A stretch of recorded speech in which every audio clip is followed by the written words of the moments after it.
Dans les années 90, une silhouette domine les podiums, les magazines et les fantasmes d'une décennie entière, Naomi Campbell.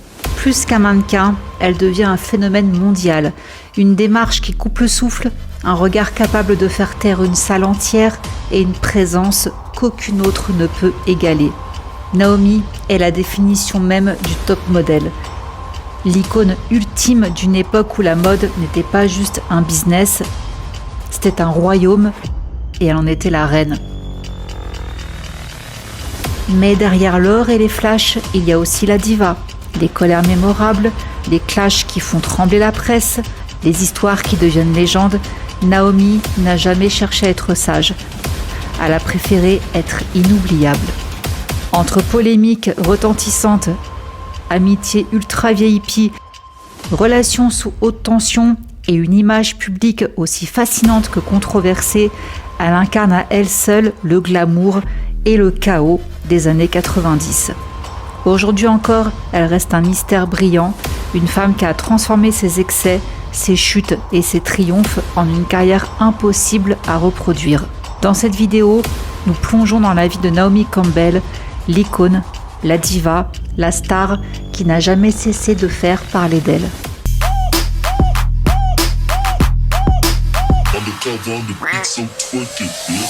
Bonjour, bonsoir tout le monde, j'espère que vous allez bien. Je vous retrouve aujourd'hui pour une nouvelle vidéo consacrée à Naomi Campbell.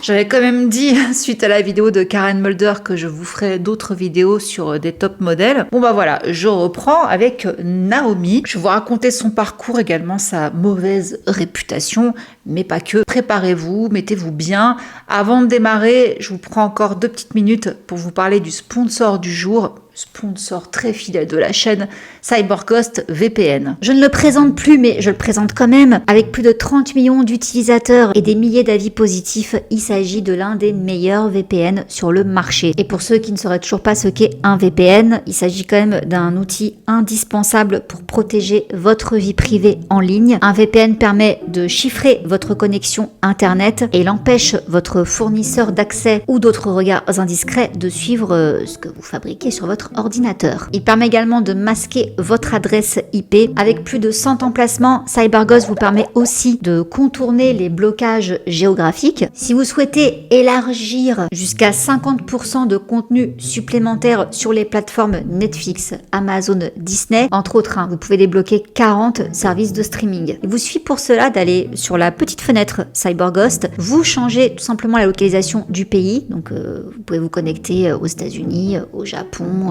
au Brésil, comme vous voulez. Et là, c'est comme si vous y étiez dans ce pays et vous pouvez donc avoir accès au catalogue. C'est pas toujours le même en fonction des pays. CyberGhost fonctionne sur tous vos appareils et il en protège même jusqu'à 7 en même temps, donc tablette, téléphone, ordinateur, télé. Donc vous pouvez en profiter vous-même, mais aussi en faire profiter vos proches. Et justement, grâce au lien que je vous mets en description, vous pourrez profiter de l'offre de 2,03 € par mois avec 4 mois en plus offert, une garantie satisfait ou remboursée de 45 jours, un service d'assistance disponible H24 en français, donc tentez, vous n'avez rien à perdre. Alors Naomi Campbell est née à Streatham dans le sud de Londres le 22 mai 1970. Elle a été élevée par sa grand-mère sino-jamaïcaine Ruby Ming. Pendant la majeure partie de son enfance, sa mère Valérie Morris a parcouru l'Europe en tant que danseuse professionnelle. Le père de Naomi Campbell, quant à lui, a quitté le foyer avant sa naissance. Jusqu'à mes 12 ans, dit-elle, je vivais chez ma grand-mère. Ma mère Valérie était danseuse et a vécu en Italie puis en Suisse. J'étais toujours ravie quand elle rentrait et triste quand elle devait repartir. Maman avait une telle élégance et une telle grâce. J'ai vraiment l'impression de l'avoir abandonnée, confiait sa mère dans une interview en 2010. Avec le recul,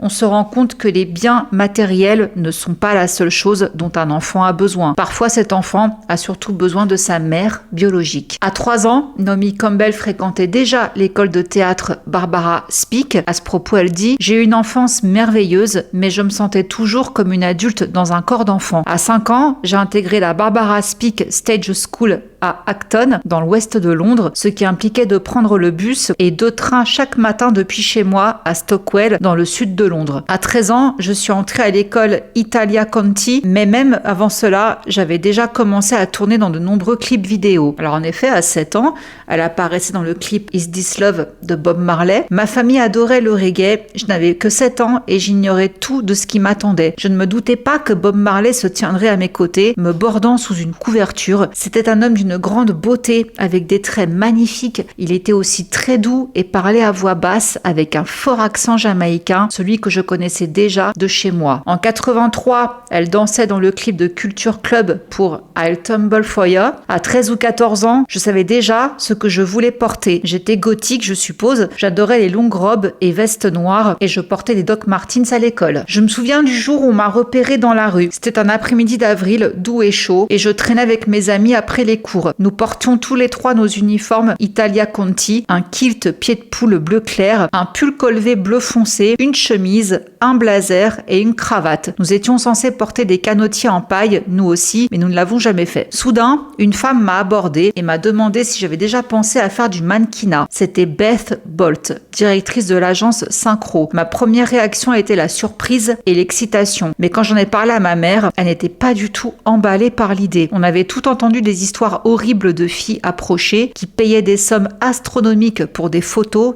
et qui n'obtenaient rien. Ma mère voulait que je reste au lycée et que je passe mes examens. Mais je voulais faire les choses à ma façon. Alors quelques semaines plus tard, je suis allée voir Beth seule. Lors de ma première visite, elle m'a fait une raie au milieu, m'a maquillée et m'a emmenée sur le toit en uniforme scolaire prendre quelques photos en noir et blanc. Finalement, ma mère a accepté que je fasse du mannequinat à condition que cela n'interfère pas avec mes études ou mes examens. J'ai passé mon bac juste avant mes 16 ans. Environ 3 mois après avoir signé avec Synchro, j'ai décroché mon premier grand shooting à l'étranger pour le Elle britannique. Nous sommes allés à la Nouvelle-Orléans et avons réalisé une série de photos sur des robes style prairie avec un autre mannequin qui a été renvoyé car jugé capricieuse et une autre seule sur la plage de Pensacola. À mon retour à Londres, j'ai été courtisée par des agents américains. 4 ou 5 d'entre eux ont fait le voyage pour me rencontrer. Donc ensuite, elle a eu son premier appel pour Paris à l'âge de 16 ans. Sa tante June l'a accompagnée pour la première fois, mais très vite, elle y a passé des semaines entières pour des shootings avec Elle France et lors d'un de ces voyages, on lui a volé tout son argent. Personne ne lui avait dit de mettre des objets de valeur en sécurité, donc elle a tout perdu. Elle connaissait personne à Paris et Amanda Cazzalet, qui était aussi en shooting ce jour-là, lui a proposé de rentrer avec elle. Et c'est donc comme ça qu'elle a rencontré Azzedine Alaïa. Bien sûr, je ne savais pas qui il était. Quand nous sommes arrivés chez lui, je me souviens d'avoir été très timide. Je lui ai expliqué que je venais d'Angleterre et qu'on m'avait volé mon argent. Il a été très généreux et m'a proposé de rester chez lui plutôt qu'à l'hôtel. Il a parlé à ma mère au téléphone et le lendemain, j'emménageais dans sa maison rue du Parc Royal. Jusque-là, ma vie parisienne se résumait à aller au studio, rentrer à l'hôtel, prendre une douche, commander le room service, regarder la télé et me coucher. Mais à partir de ce moment-là, chaque fois que j'étais à Paris, je logeais chez Azzedine. Alors elle dit qu'elle a rencontré des gens extraordinaires grâce à lui, notamment Tina Turner, André Putman, Jean-Paul Goud, Julian Schnabel, Jerry Hall, Grace Jones.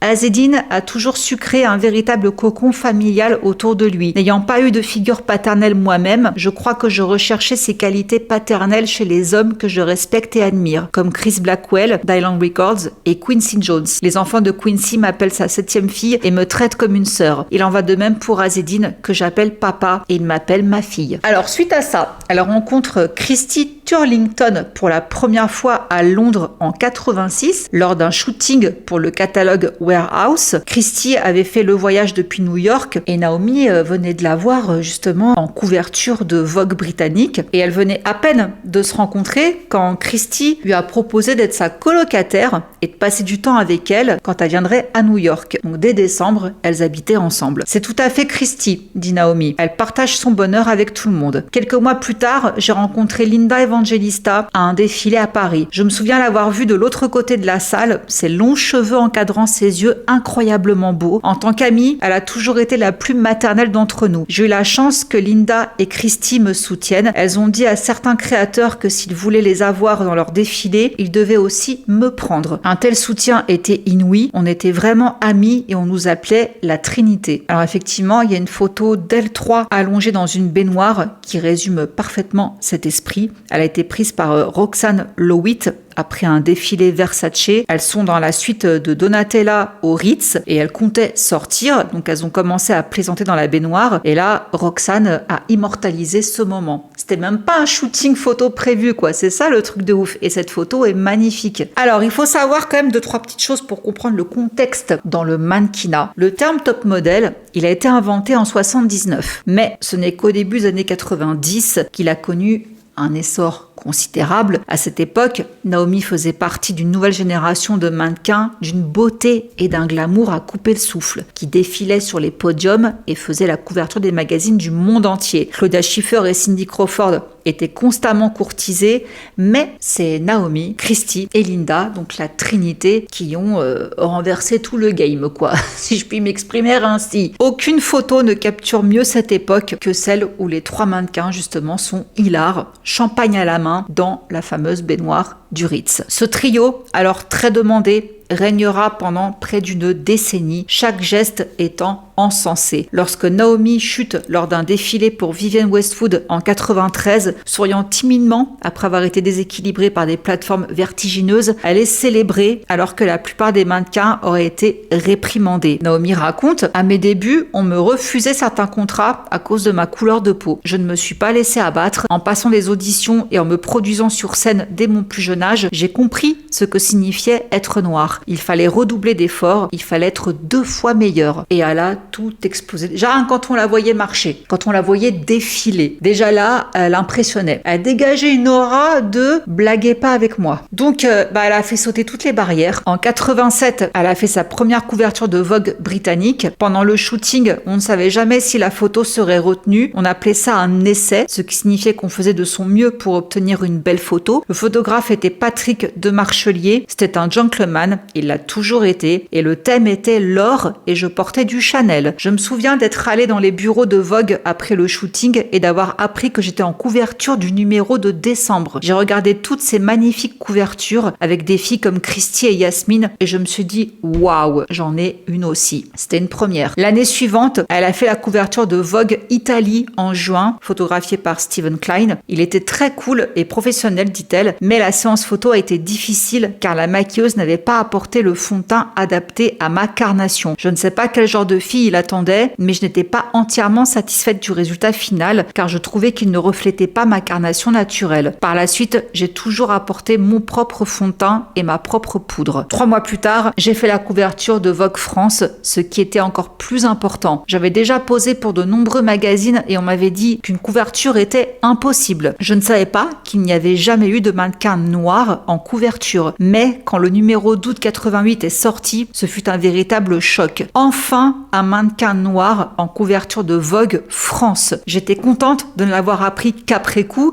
sinon la pression aurait été insupportable. Donc comme je vous disais, depuis son plus jeune âge, Naomi Campbell a un charisme fou, un don qu'elle tient sans doute de sa mère, danseuse professionnelle, et elle a très tôt compris que sa beauté quasi mythique était un excellent moyen de se faire remarquer, mais que c'était son assurance, comme elle l'appellerait plus tard, qui laissait une empreinte indélébile. Son ascension fulgurante de mannequin adolescente à top modèle parmi les plus célèbres au monde, icône incontestée des podiums encore aujourd'hui, est assurément dû à cette attitude, un mélange exaltant de grâce et de fougue qui se traduit à la perfection dans sa démarche légendaire. Elle ressent la musique comme personne, a déclaré le créateur de mode John Galliano. Quand elle défile, ce n'est plus aussi simple pour les autres mannequins parce qu'elle impose sa présence. Elle est époustouflante. Et en effet, en 2 ans seulement, Naomi Campbell a eu un tel impact sur le monde de la mode que son mentor Yves Saint Laurent a menacé de retirer ses publicités de Vogue France si le magazine continuait de refuser de mettre des mannequins noirs en couverture. Et c'est donc ainsi, comme je vous disais tout à l'heure, qu'on a pu la voir en couverture pour Vogue en 88. Donc après le Vogue britannique, italien et français, elle a également été la première mannequin noire à faire la couverture de Vogue américain. Et ça, c'était pour le numéro de septembre en 89. Anna Wintour m'a mise en couverture de Vogue américain. C'était son premier numéro de septembre en tant que rédactrice en chef et je crois qu'elle a essuyé de nombreuses critiques. Je lui en serai éternellement reconnaissante. Elle est aussi apparue dans de nombreux vidéoclips comme celui de Freedom de George Michael, In the Closet de Michael Jackson, ainsi que de nombreuses séries télé et films tout au long de sa carrière. En 94, elle sort même un album, c'est il y a la chanson, Baby Woman, qui se vend à plus d'1 million d'exemplaires au Japon surtout, mais fait un flop dans le reste du monde. Et malgré son immense popularité, Naomi Campbell se forge une réputation de diva. Et oui, dans le monde de la mode, sa réputation est simple, elle est fabuleuse quand elle est fabuleuse, et si Naomi disparaît subitement, il ne vous reste plus qu'à vous résigner et espérer qu'elle sera de retour la prochaine fois. Donc ça, c'est une déclaration de André Léon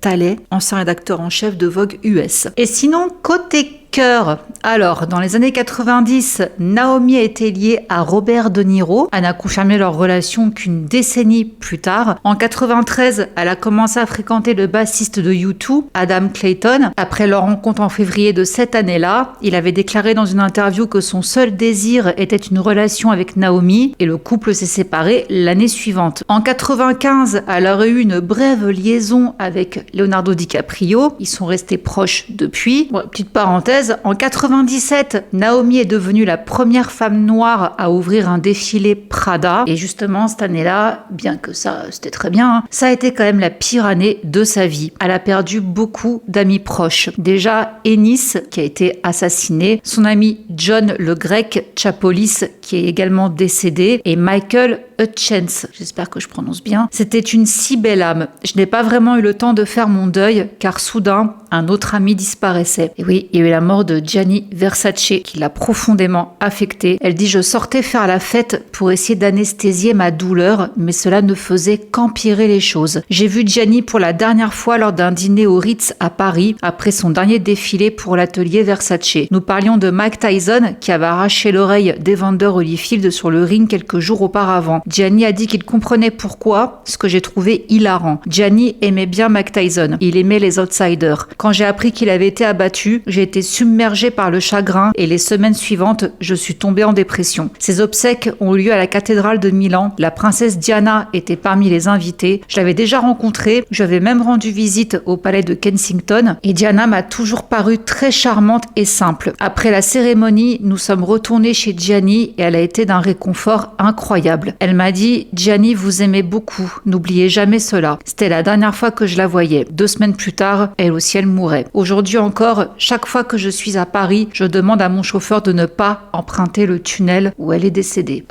Suite à ça, pendant cette période de 98 à 2003, elle va quand même avoir une relation avec Flavio Briatore, directeur de l'écurie de Formule 1. Ils se sont même fiancés en 98, mais ils ne se sont jamais mariés. Normal, ils se sont séparés en 2003. Les années suivantes, Naomi Campbell se tourne vers l'alcool et les substances, plus particulièrement la coco, afin de faire taire ses émotions. Lorsque j'ai commencé à en prendre, c'est l'une des choses que j'ai essayé d'occulter. Le chagrin. L'addiction est une chose tellement stupide. Vous pensez que cela va guérir la blessure, mais ce n'est pas le cas. La période entre 98 et 2005 a été particulièrement difficile. Pendant cette période, j'évitais de me regarder dans le miroir car je n'aimais pas la personne qui me fixait. Honnêtement, il y a eu des moments où j'ai cru que je n'y survivrais pas. Auparavant, elle avait raconté à Oprah Winfrey comment elle avait essayé les substances pour la première fois à l'âge de 24 ans et qu'il était incroyablement facile de s'en procurer sur les lieux de shooting, ce qui signifie qu'elle n'avait jamais eu besoin de trouver son propre dealer. J'avais beaucoup de problèmes, entre autres je buvais trop, alors j'ai rejoint les alcooliques anonymes pour arrêter de boire et rester sobre. Alors elle a lutté ainsi pendant des mois et des mois contre ses addictions, jusqu'au jour où elle s'effondre lors d'une séance photo en 99, et elle raconte « Lorsque vous essayez de dissimuler quelque chose, vos sentiments,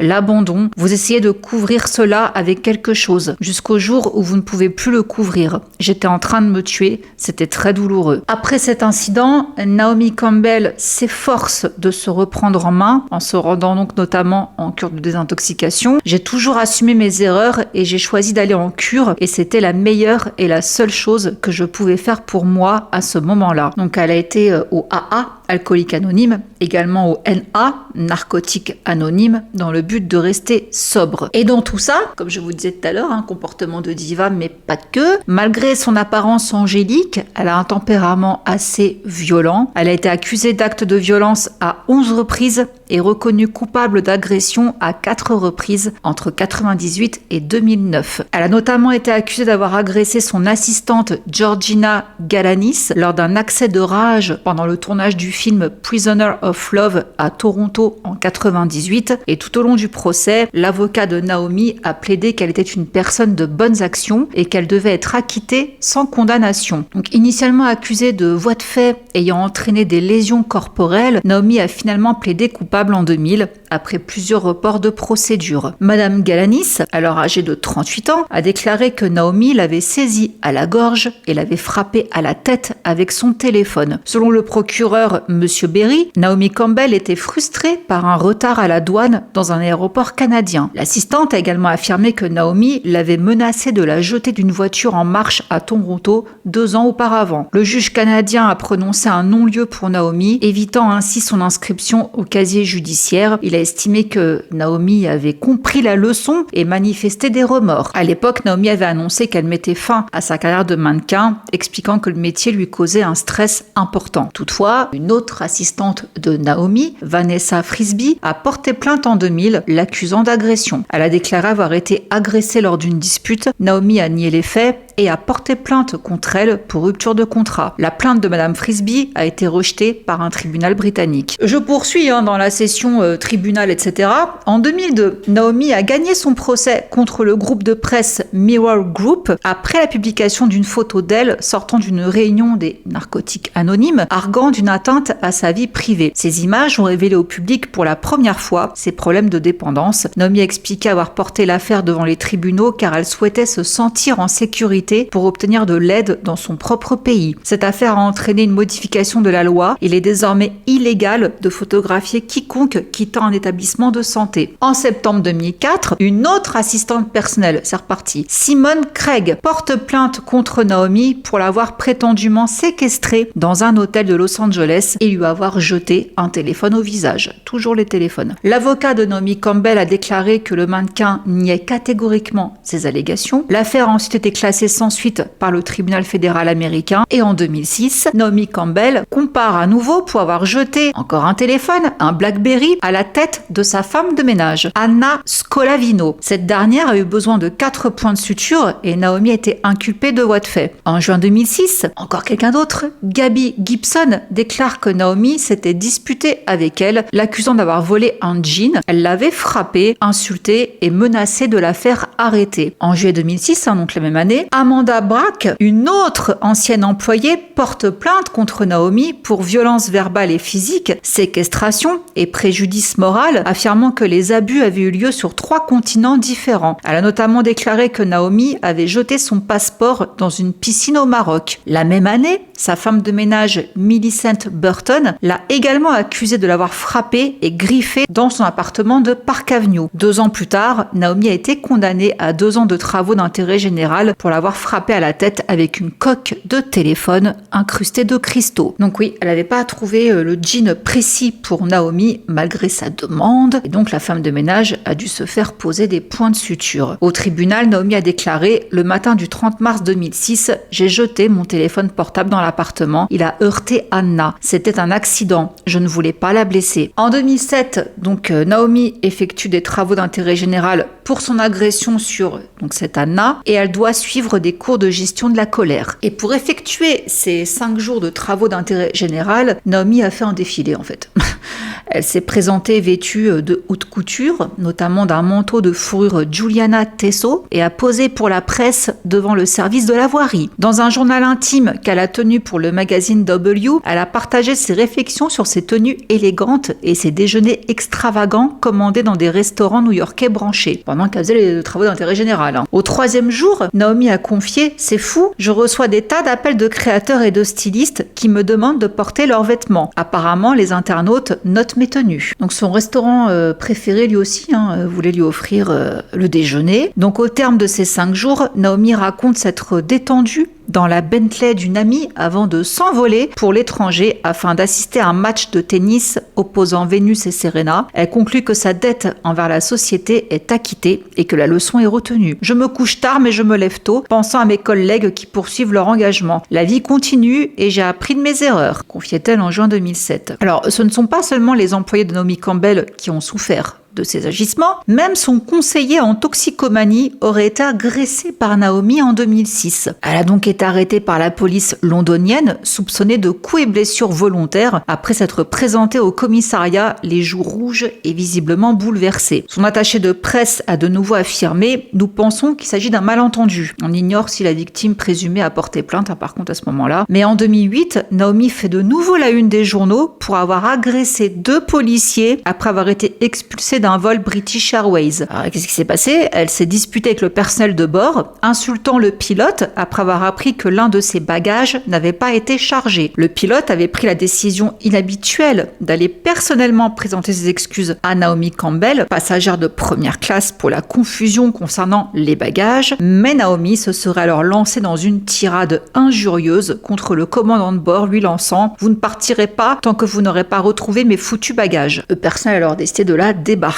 Le procureur a déclaré que Naomi, lorsqu'elle a été approchée par 3 policiers qui tentaient de la faire descendre de l'avion, est devenue incontrôlable, agitant les bras de façon incontrôlable et frappant l'agent Istik au bras avec son téléphone. Elle a également donné un coup de pied, perché sur des bottes à plateforme vertigineuse à talons aiguilles, et a craché sur l'un des policiers, l'accusant de racisme avant de crier « Allez vous faire foutre, capitaine, foutez le camp, j'ai payé 5000 livres pour ça, j'ai le droit d'être dans cet avion ». Selon le Télégraphe britannique, Naomi a plaidé coupable de 2 chefs d'accusation d'agression sur un agent, d'atteinte à l'ordre public et d'outrage à agent devant le tribunal d'Uxbridge dans l'ouest de Londres. Elle a donc été condamnée à une amende de 4 470 $, à 200 heures de travaux d'intérêt général et a versé 388 $ de dommages et intérêts à chacun des policiers agressés, ainsi que 291 $ à Monsieur Sutherland, et a été bannie à vie de British Airways suite à cet incident. Dans un communiqué, la British Airways a déclaré « Son comportement la semaine dernière était absolument choquant. Elle a agressé physiquement et verbalement notre personnel et les forces de l'ordre. Interdire à Naomi Campbell de voler enverra un signal fort au monde entier. Un tel comportement est totalement inacceptable. »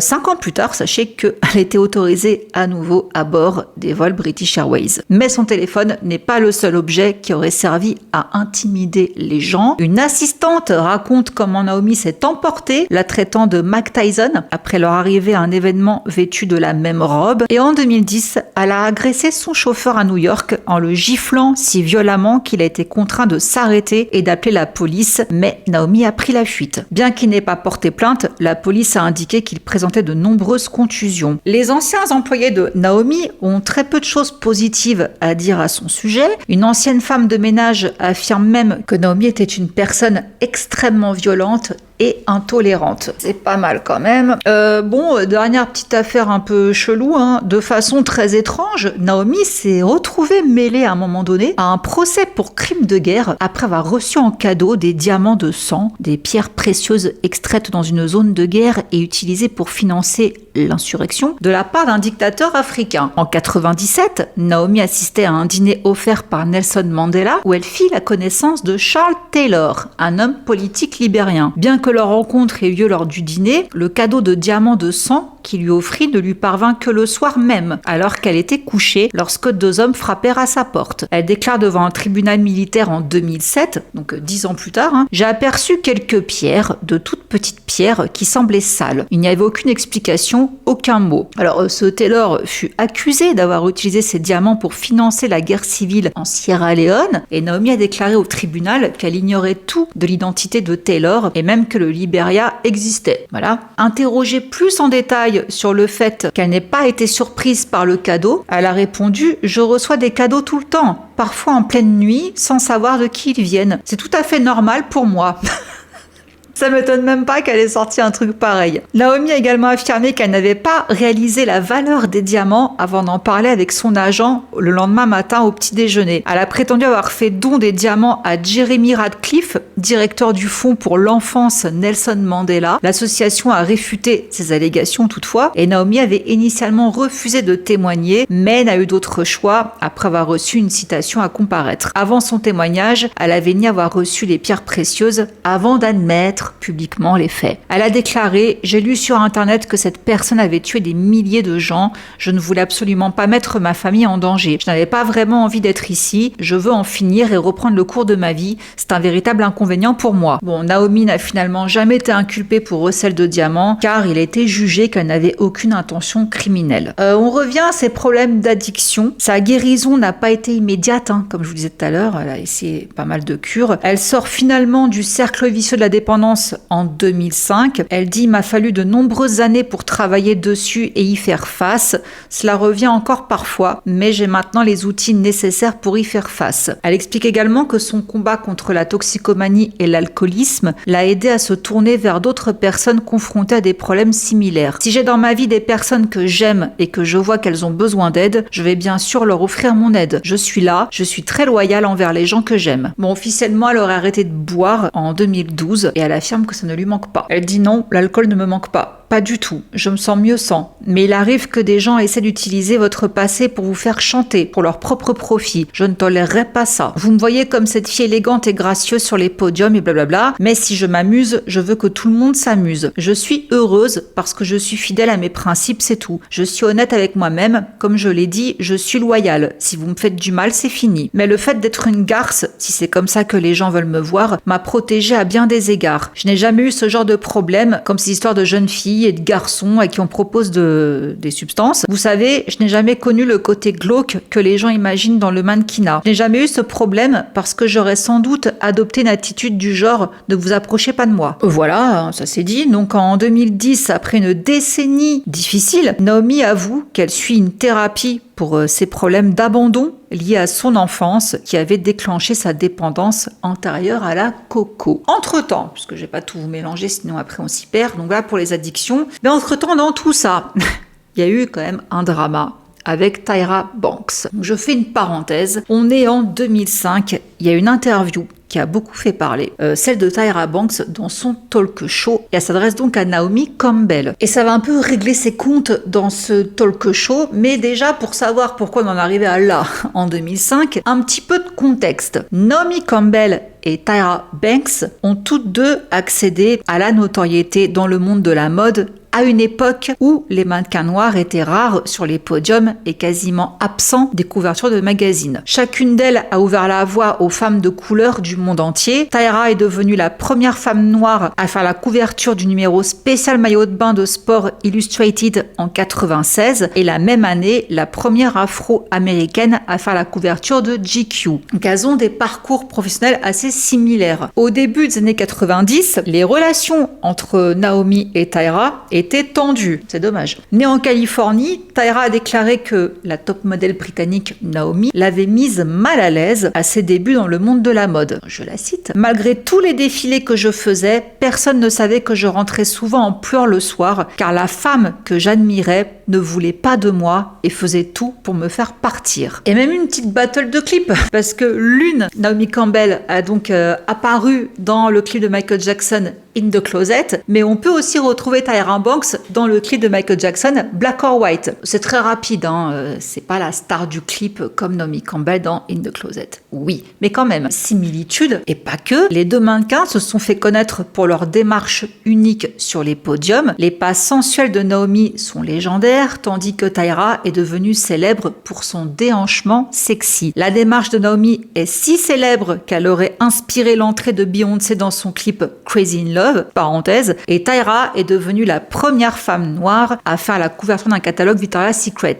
Elle deviendra plus tard un ange de Victoria's Secret et la première femme de couleur à porter le très convoité Fantasy Bra. Tyra a été rejointe par d'autres anges comme Gisele Bündchen, Heidi Klum, Adriana Lima et Alessandra Ambrosio, qui sont toutes devenues les top modèles phares du début des années 2000. Pendant un temps, être un ange était le summum du statut de top modèle. Cependant, Naomi Campbell a déclaré que la marque de lingerie n'avait pas les moyens de se l'offrir. Qu'est-ce qu'elle est humble. Elle a défilé pour quelques marques, mais n'est jamais devenue un ange à part entière. En 2005 donc, j'en reviens à nos moutons, Tyra invite Naomi Campbell sur son plateau donc The Tyra Banks Show pour aborder leur supposée rivalité. Lors de l'émission, Tyra a accusé Naomi d'avoir dit en coulisses d'un défilé « Tu ne seras jamais moi, ne crois pas pouvoir m'égaler ». Et Tyra a également formulé plusieurs autres accusations contre Naomi. « Tu m'as traité de tous les noms et tu as dit « On a un shooting à Anguilla et ça ne va pas être agréable si tu parles de moi comme ça ». Face aux accusations de Tyra, Naomi les a en grande partie niées. « Je ne suis pas du genre à me trahir et à dire ça à n'importe qui. Je n'ai jamais dit ça de ma vie. Si c'est ce dont vous vous souvenez, je respecte cette personne, mais ça ne me ressemble pas pour ceux qui me connaissent. » Finalement, elle s'est excusée auprès de Tyra de façon détournée et les deux top modèles se sont réconciliés. En 2013, Naomi déclarait à Elle, lors de la promotion de son émission de télé-réalité The Face, « Je ne regarde pas les autres émissions de télé-réalité pour mannequins. Je n'ai rien à dire à ce sujet. Si vous me demandez mon avis sur Tyra Banks, je suis fière d'elle en tant que femme de couleur. Elle a donné des opportunités aux jeunes filles et que Dieu la bénisse. » Donc, alors que la querelle semble apaisée, Tyra est invitée à l'émission norvégienne-suédoise Skavlan en 2019 et lors d'une interview, elle se confie sans détour sur la rivalité qui régnait à ses débuts dans le mannequinat. « Je suis arrivée à Paris et c'était très difficile. J'ai percé très vite, mais l'industrie disait déjà « Attention, Naomi Campbell, voilà Tyra Banks. » Alors Naomi Campbell, assis-toi, la jeune arrive pour te détrôner. C'était vraiment injuste pour elle, car les autres mannequins non noirs, comme Kate Moss, qui étaient de la même génération, ne disaient pas « Attention, Christy Turlington, cette fille aux pommettes saillantes a des pommettes plus saillantes que les tiennes, recule. » Vous voyez, on ne disait pas ça. Ce n'était pas juste pour Naomi, mais sa réaction, encore aujourd'hui, j'ai très peur d'elle. C'était très difficile, ça a été l'un des pires moments de ma vie de gérer ça. Et donc elle a de nouveau évoqué l'incident survenu à Anguilla, où elle affirme que Naomi est responsable de son élimination. Je ne cautionne ni ses actes ni sa réaction, mais je comprends d'où ça vient parce que le monde lui dit tu n'auras plus ta place, on va te prendre ton argent, on va te prendre ta célébrité, va te rasseoir, il y a quelqu'un d'autre. C'est donc assez grave, elle a réagi fortement, mais je comprends ce qui lui passait par la tête. Alors du coup, on a évoqué ses retrouvailles avec elle dans son talk show, là, The Tyra Banks Show, et elle dit « Elle n'arrêtait pas de dire que ça n'avait jamais eu lieu, mais il y a eu une pause publicitaire. Elle est revenue en disant « Je suis désolée ». Et là, mon Dieu, j'ai fondu en larmes. Entendre ça après tant d'années de souffrance et avoir dû gérer ça publiquement, après avoir dû quitter des agences à cause d'elle, entendre ses excuses, c'était inestimable. Elle n'imagine pas à quel point ça m'a fait du bien. Dans une autre interview accordée au Wall Street Journal en 2019, Tyra s'est confiée plus longuement sur sa relation avec Naomi en disant « Ce n'était pas une rivalité et je suis très sensible à ce mot car pour moi, une rivalité implique deux personnes égales alors que dans ce cas précis, l'une d'entre elles est très dominante. Elle était un top modèle. Et moi, une simple débutante débarquée de Paris. J'enchaînais les défilés, mais personne ne se doutait que je rentrais chez moi le soir en larmes, car une femme que j'admirais semblait vouloir m'exclure et faisait tout pour me faire partir. Même année, il y a eu une émission, Watch What Happens Live. Naomi s'est empressée de démentir les rumeurs de rivalité avec Tyra en déclarant « La dernière fois que j'ai contacté Tyra, nous étions en bons termes. Je trouve inadmissible et ça m'agace profondément que deux femmes de couleur soient mises en compétition. C'est un sentiment que j'avais déjà à l'époque. On peut très bien voir plusieurs femmes de couleur dans un défilé. Malheureusement, à l'époque, il n'y en avait qu'une seule. Alors l'autre se disait « Oh !» Elle va m'évincer et quand j'ai participé à l'émission de Tyra, on a réglé ce problème. Je suis vraiment fière d'elle pour ce qu'elle a accompli avec America's Next Top Model, qui est désormais un phénomène mondial. C'est une réussite formidable. Elle peut être très fière d'elle. Je suis très fière d'elle. Je suis fière de la connaître. Bon, est-ce qu'elles sont copines? Alors, selon Tyra Banks, elles ne se sont pas vues depuis 2009, soit l'année du décès de Michael Jackson. C'est dans les coulisses de son concert à Las Vegas. Et sur Instagram, Naomi Campbell avait partagé un article du site People The Things intitulé « Voici pourquoi les fans commencent à penser que Tyra Banks est la vraie peste et non Naomi Campbell ». Alors, l'article s'attaquait à certains moments maladroits survenus dans l'émission American Next Top Model. Donc, face aux critiques grandissantes, Tyra a reconnu ses erreurs. J'ai vu les publications concernant le manque de sensibilité de certains moments de cette émission et je suis d'accord avec vous. Avec le recul, c'était vraiment des choix malheureux. Donc, c'était quand même un petit pic, je trouve, que Naomi partage sur les réseaux un article qui parle de tout ce qui va pas dans l'émission de Tyra Banks. Donc bon, finalement, non, elles sont toujours pas copines, quoi. Bon, je ferme cette parenthèse, mais sachez qu'en 2005, l'année où donc Tyra Banks et Naomi ont réglé un peu leur compte là, à la télé, Naomi a créé Fashion for Relief, un défilé de mode et une vente aux enchères prestigieuse qui a permis de récolter des millions pour des œuvres caritatives au fil des ans. Son engagement en Afrique, qui soutient des projets d'infrastructure et la promotion des droits des femmes, a débuté en 93 et se poursuit encore aujourd'hui. Nelson Mandela l'a même nommée sa petite fille d'honneur. Elle s'est investie dans la lutte contre le sida, pour les orphelins du Kenya et les réfugiés syriens, la défense de Noura Hussein, la reconstruction d'Haïti, contre le harcèlement sexuel ou encore pour le mouvement Time's Up. Et avec Iman et Bethan Hardison, elle a créé la Diversité Coalition qui vise à défendre une meilleure représentation des femmes de couleur dans le milieu de la mode. Malgré son très vilain caractère et son côté très agressif, elle a quand même un côté philanthropique, heureusement. Et côté cœur, elle a été en couple de 2008 à 2013 avec un homme d'affaires russe qui s'appelle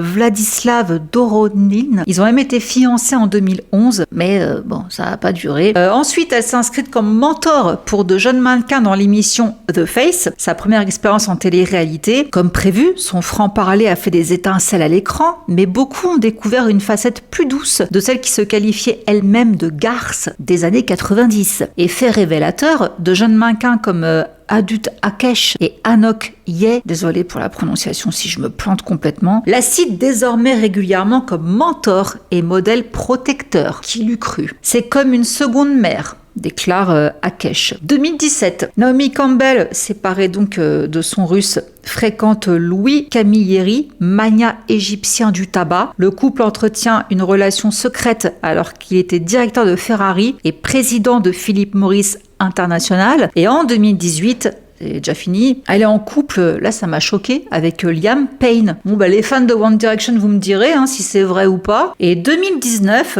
elle a été en couple avec le rappeur britannique Skepta, je sais pas qui c'est. Et la même année, Naomi Campbell se défend d'avoir su les crimes indéfendables d'Epstein. Ah, ceux qui connaissent Naomi, je sais que vous attendiez un petit peu le tournant avec Epstein. Alors, après la publication d'un article du Mail on Sunday pointant du doigt ses potes bizarres, Naomi Campbell a décidé de répondre ouvertement à ce journaliste. Alors, on pouvait lire « Après une vie d'avion privé et de fêtes nautiques, le nouveau rôle de Naomi Campbell en tant que philanthrope pourrait surprendre, bien qu'une fortune de 45 millions de livres lui permette certainement d'être charitable. Il ne fait aucun doute que Naomi Campbell compte célébrer ses 50 ans avec style, mais il serait sage de virer de vieilles connaissances de la liste des invités. » Donc voilà ce que racontait ce journaliste du Mail on Sunday, qui a commencé son portrait sur Naomi Campbell à l'occasion de sa nomination pour recevoir l'Icon Award au Fashion Awards 2019. Publié le 18 août 2019, cet article a été lu des milliers de fois et partagé par des centaines d'internautes. Il pointe du doigt ses fréquentations avec des personnalités qui ont fait scandale ces dernières années. Mike Tyson,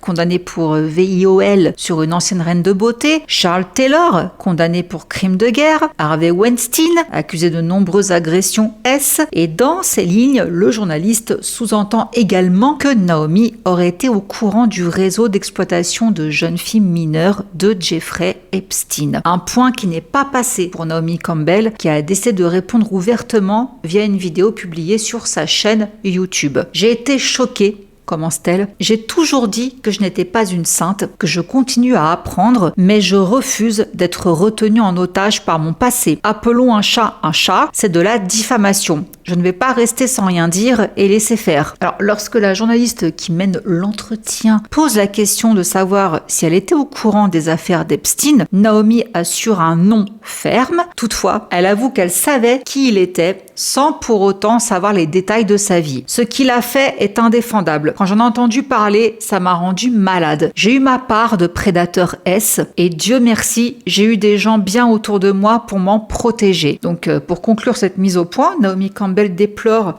j'ai côtoyé des centaines de milliers de personnes. Je trouve extraordinaire que de ces centaines de milliers de personnes, il n'ait retenu que celle-ci. Alors, suite à tout ça, fin 2019, elle reçoit le prix d'icône de la mode au Royal Albert Hall de Londres, décerné aux personnalités ayant mis leur notoriété au service d'actions philanthropiques. J'ai appris aujourd'hui que je suis la première femme de couleur à recevoir ce prix, a-t-elle déclaré, les larmes aux yeux. On finit bien l'année malgré les accusations sur Epstein. Mai 2020, elle fête ses 50 ans, dont 35 ans de carrière. Et en 2021, Naomi surprend le monde entier en annonçant la naissance de son premier enfant, une fille. Et encore un deuxième enfant en 2023, un fils cette fois-ci. On ne sait pas c'est qui les pères. Hein. Naomi a toujours été très discrète sur sa vie privée, mais elle a confié au Times qu'elle avait eu recours à une mère porteuse pour ses 2 enfants. Mes bébés sont tout pour moi, cela me fait craindre pour l'avenir. J'espère un monde meilleur pour mes enfants, ils sont ma priorité absolue. Je dois être là pour eux le jour de leur rentrée scolaire. Et quand donc on l'interroge sur le père, elle répond: une mère célibataire d'une mère célibataire. Alors sachez que là, 2024, donc l'année dernière, elle serait en couple avec le DJ allemand Rampa. Ils auraient été vus en train de fricoter lors de ses concerts après son départ pour l'Allemagne. Et la même année, dernier scandale en date, on va conclure sur un scandale, Naomi Campbell est interdite d'exercer la fonction d'administratrice d'une association caritative après qu'un organisme de surveillance britannique a constaté que des fonds avaient été utilisés pour des séjours dans des hôtels de luxe et des soins en spa. Une enquête de la Charity Commission a révélé que Fashion for Relief, sa fondation, ne reversait pas la totalité des fonds collectés comme prévu. En réalité, seulement 8,5% de l'ensemble des fonds ont été utilisés pour financer des actions caritatives concrètes. Une grande partie du reste a servi à payer les vols pour les œuvres d'art de Naomi, les chambres d'hôtel de luxe, les spas, ses cigarettes, sa sécurité et des paiements non autorisés à d'autres administrateurs. Je viens d'apprendre la conclusion de l'enquête et je suis extrêmement préoccupée, déclare Naomi. Je ne suis pas la personne à la tête de l'association. Ok, bon, elle a quand même été interdite de toute activité caritative pendant 5 ans, tandis que 2 autres administratrices, Bianca Elmick et Véronica Chou, ont été interdites respectivement pendant 9 et 4 ans. Suite à l'ouverture de l'enquête, Save the Children Fund et le Myers Fund for London ont tous deux déposé plainte auprès de la commission concernant Fashion for Relief. Fashion for Relief organisait des événements de collecte de fonds pour ces 2 associations, mais l'enquête a conclu à une mauvaise gestion de ces partenariats. Donc Fashion for Relief a été radié du registre des associations caritatives le 15 mars 2024. Voilà comment on finit. C'est pas bon. Ah là là là. Bon, c'est un parcours houleux. La vie de Naomi Campbell, ça reste quand même un monument de la mode, hein, on peut pas lui retirer ça. Merci encore CyberGhost d'avoir sponsorisé cette vidéo. Je vous rappelle que pour profiter des 83% de réduction, il vous suffit de cliquer sur le lien que je vous mets en barre d'infos. N'hésitez pas, vous avez 4 mois en plus offerts. Merci CyberGhost, merci à vous d'être resté jusque-là. Je vous fais plein de gros bisous et je vous dis à très vite. Mouah. Ciao. Undercover on the beat, so twerk it, bitch. Like.